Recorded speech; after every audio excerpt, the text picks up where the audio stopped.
Well, as you know, that tactile graphics are very, very important in mathematics, and I would like to have you show us how a teacher of visually impaired youngsters might use the View Plus software and the Tiger Max or Tiger embosser to develop his or her own tactile graphics to illustrate certain mathematical concepts for blind students, or for example to develop exercises or problems or homework or whatever, to include in that certain tactile graphics that the youngster could use in studying mathematics.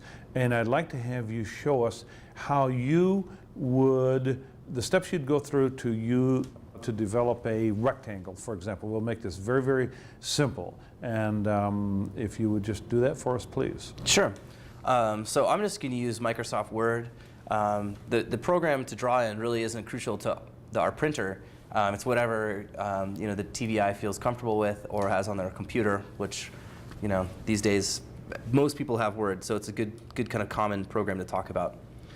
So right now I just have a blank document open, and at the bottom I have this drawing toolbar, which are all the drawing tools in Word, and they're pretty robust. All the professional transcribers that at least use our product or are doing things with like thermoform or swell paper tend to do their graphics even in a program as simple as Word, which is actually where I learned how to do it.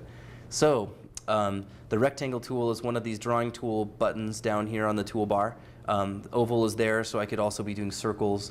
And in fact, under this auto shapes menu, there are basic shapes like triangles, trapezoids, rhombus, and etc. So there's lots of things that are kind of pre-cooked into Word to draw really fast math shapes. You asked for a rectangle, so we'll click on that tool. And I'm just going to click and drag this shape out and make a big rectangle in the middle of my page. And that part's done. And then let's say we want to label the sides for example, like an area problem. Calculate the area of this rectangle. One of the tools that's great for labeling in Word is this text box tool. So I'll just click and drag to draw a text box. And I will mention that by default, text boxes use the default font in your document. So most people probably have Times New Roman size 12. And the second thing that's important about text boxes to remember is that by default they have a black border. So people who can see the screen right now, you'll see that there's a black border around this text box. And that's pretty distracting for a label. You really don't want a box around a label. So I'll show you how to take that off too. So while it's, right when I first created this text box, it's selected. I'll just go down to this little paintbrush, which is my line color.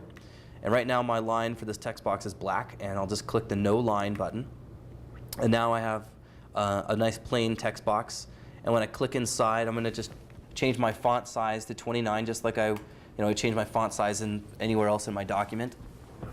And then I'll just type my label, and for this label, let's make it 10 centimeters or 10 cm. And then that's done. I will mention for teachers who do prefer 6-key entry for Braille, View Plus has a free program called 6-key that you can 6-key into any Windows program. All I would need to do is just select a Braille font here and run our 6-key program and just tell it I want to do that into Word, and just 6-key away. I could do all of my labeling. I could write documents in here. You can even 6-key your email if you wanted to. So anyway, that's just an option to remember.